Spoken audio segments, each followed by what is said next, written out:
in the video. Yes, I'm not going to be walking. I'll be sitting or something. Yeah, it really is getting better. Actually, it was all cloudy. Now it's all sunny, which is quite nice. Let's see. It's kind of a mess back there, but whatever. I'll go this way. A little bit of a breeze, but I think that'll be okay. Yeah. Anyway, so a couple of subjects. Damn wind. Probably should have to turn around just because of the damn winds. There's always something. Always something. Spoiling the fun. Ooh. Yes. Ooh. Feathers. Some bird has met his end. Probably horribly and such. Anyway, I hope that's better wind-wise. It's kind of swirly in here. Anyway, getting to the video now. So Anacondabods have been doing all this bitching about the tyranny, you know, of ethics, the moralizing types, those who see a difference between good and bad, and kind of want the world to be a good place, not a bad place. See the difference between working and broken, efficient, inefficient. These are horrible concepts from his perspective. I don't even know how he feels about the word civilization, frankly. It's probably why he goes for some of these dark writers, because they're always ragging on civilization. Koran guy was like that.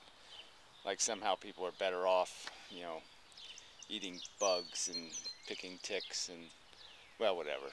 It's just, I find that silly. It's even me saying I find that. That's all this argument's really about. I mean, if I was the Grand Inquisitor, you know, unlike him, I'm not going to be holding up the Bible and reading out of the Bible and asking you why you didn't meet up to some fantasy character's perception of right and wrong. I'm not going to, you know, I'm not going to worry about whether you're possessed by a demon or something. I'm just going to say, you know, here's the rational standard. Explain how you're not guilty. That's all. I mean, it's the same standard everybody's got to meet. You know, this is no hypocrisy or duplicity here. What do you, you know, it's just the way things are. This is the way the world works. You put dioxin in the drinking water, it poisons people, they die horribly. Yeah, that sucks. Explain why you have a right to do that kind of stuff. Have a right to impose risk, even, or, you know, we go through any of these questions. Your only obligation is to say, I'm worth it, or something, but you don't say anything. There's no response. You know, I mean, it is a trial. But the point is that this also came up in the other conversation the other day, is this is the price you pay for civilization. You know, is that you're going to have to meet some kind of standards of performance. You can't make as much mess as you're cleaning up a mess. You can't have a machine that's like, let's say it's cleaning your lawn and it's, you know, creating toxic waste in the air or something. I mean, some example like that. That's inefficient. It's nonsensical. It's retarded. And if somebody calls you on it, you can explain how, no, wait, no, it really does work. Here's why. That's all. You just explain how it makes sense to create more pollution.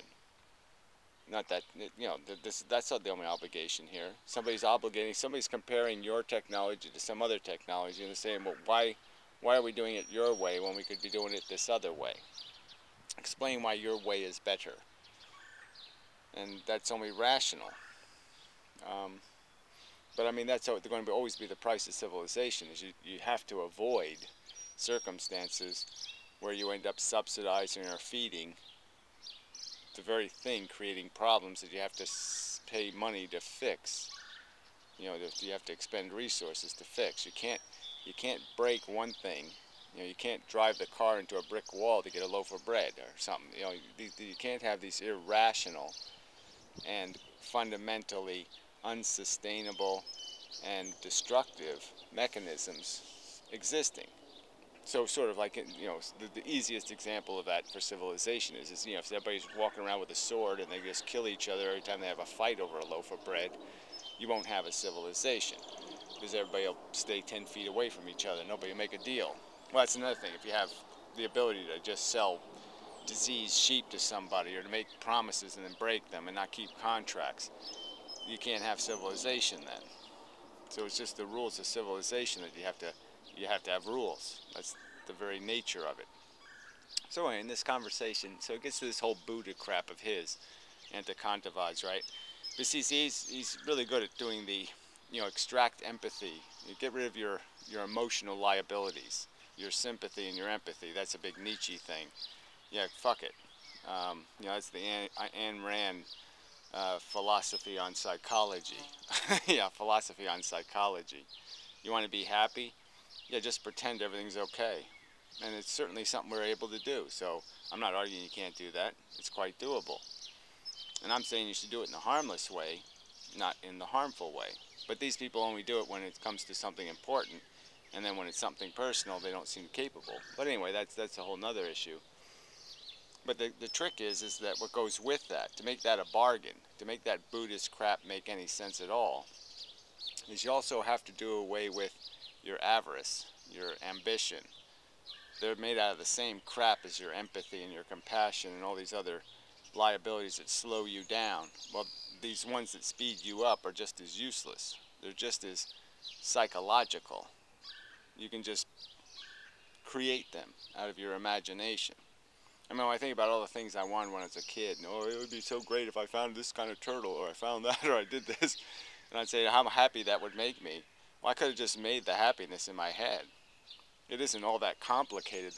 The actual having, I could have a Lamborghini in my driveway right now, right? I can have a real one that's expensive to maintain and all that kind of shit, or I can have an imaginary one that's really easy. I can just say it's there, and I can, if you really do understand your psychology, you can just pretend yourself into anything. I got 6 bitches that pay me to have sex with them. I can just make them up.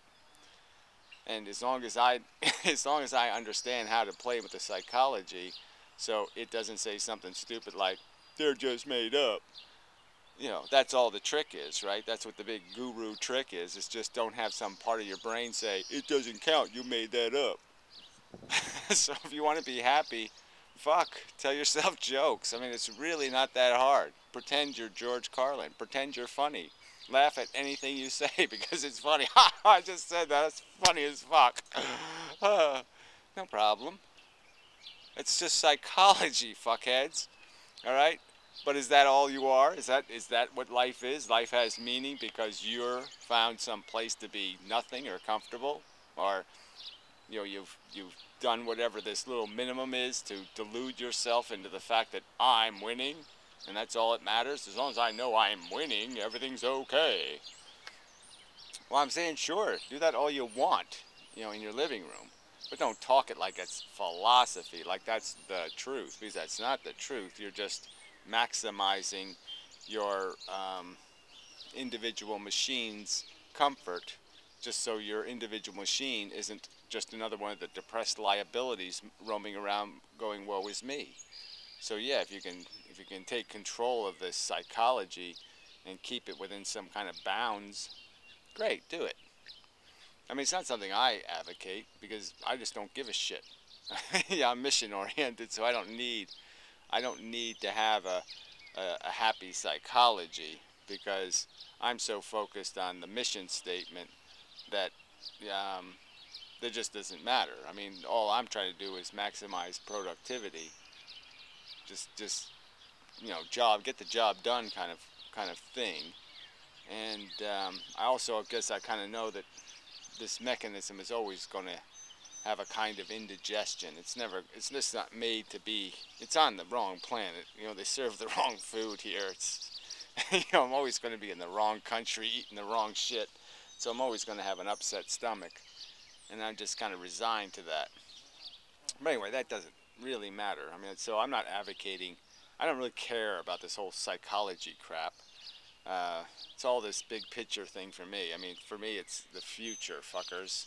I mean, this whole fuck about this bullshit here now just doesn't matter. I mean, the real trick is not to make the new slaves and not to make the new mess.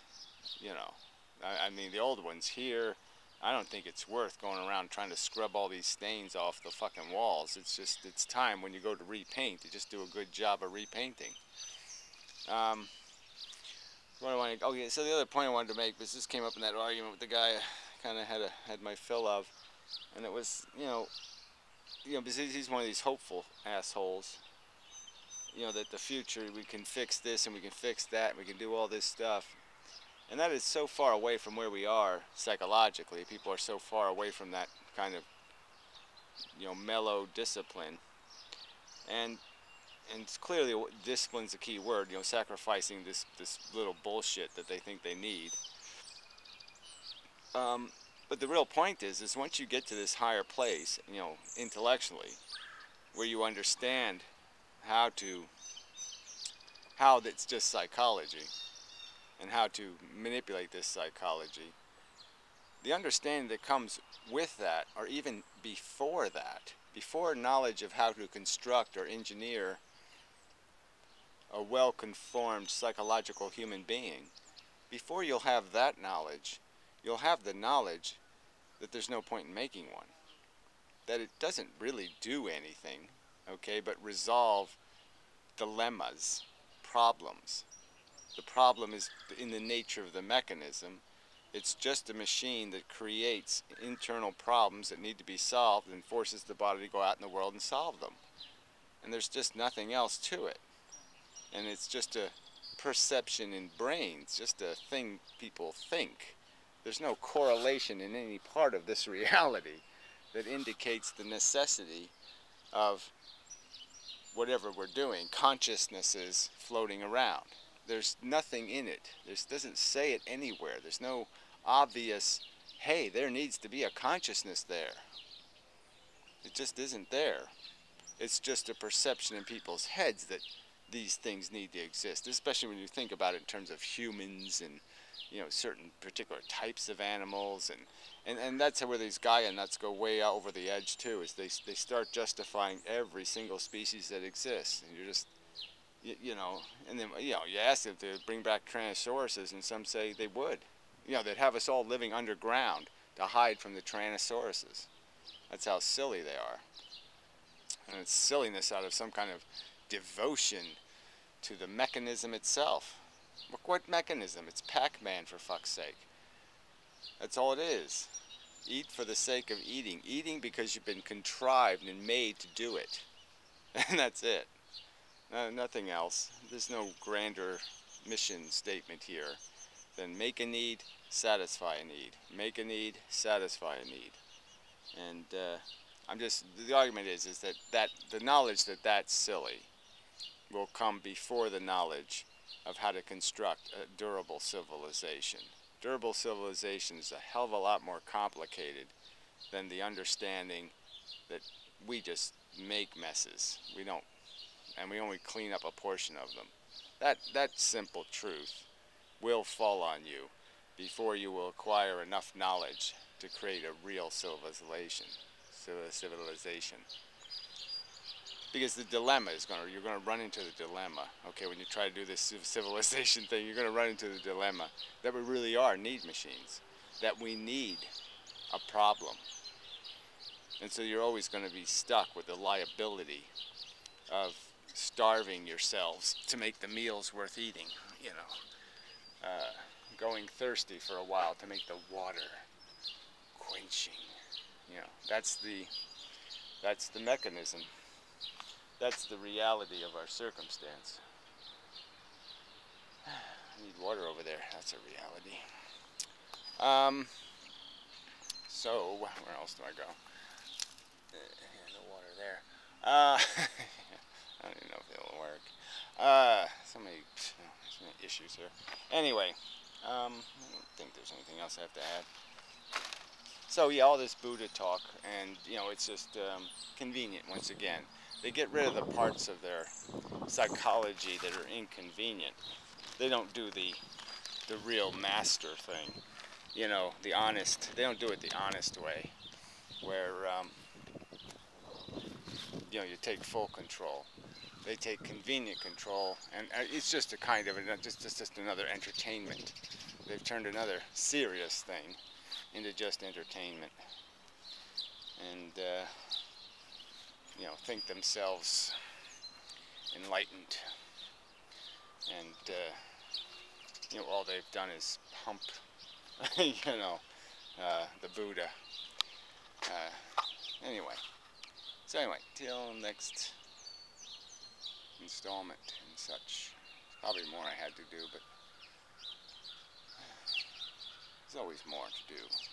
But anyway, yeah, so I guess part of the point I wanted to make of this video that I sort of made in the beginning was there's all this talk about this imposition or inquisition of these moral authority. Again, it's based on premises that are stated. You can make your counter argument, and your counter argument so far, the counter argument is ludicrous crap like, what's wrong with contradiction? Isn't that part of reality, contradictions? That's, you know, what do you do with that as an argument? Except say, oh please, we're not doing that. Hey, look at that. Forget-me-not with flowers. Surprise, surprise. Anyway, rest of this stuff probably ain't gonna come up as it got too cold. Anyway, so anyway, so yeah, so yes, I do wish that we are all put on trial, and I just wish that it would be an honest, logical interrogation, and I think we should feel comfortable being required to defend our lives. I don't think that's an obscene thing to do, to oblige us to defend our lives. Yeah, some of my, you know, it's disappointing what's not coming up very well. These are my irises in here. And they're getting all thin because they're getting too shaded by all this crap. So, it's funny how they didn't work, and I put them over there. They didn't take. So I do have some coming up over here, so that's good. They'll fill in here, maybe. Yeah, I have to move some more around. Anyway, I should put some in here or something. Anyway, I keep saying anyway. Sorry about that. That is unnecessary. Yeah.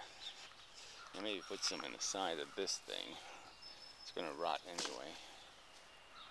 And that can just fill in with some of them or something. Anyway. Ooh, I gotta cut my asparagus. Yeah, I really had some good asparagus. Asparagus. Keep forgetting to cut it. So, if they get too big, they won't be edible. Oh yeah, there's a good one there. That's a good asparagus in there. See him? Oh, he's good. He's good. Yeah, the one over there is getting long. I gotta cut. Ooh, that one's way too long already. Oh, that one got way away from me. Yeah. Alright, gotta do that now. Alright, anyway. Till next time. Such. So forth and whatnot. Yeah, I'm done now. Pretty sure.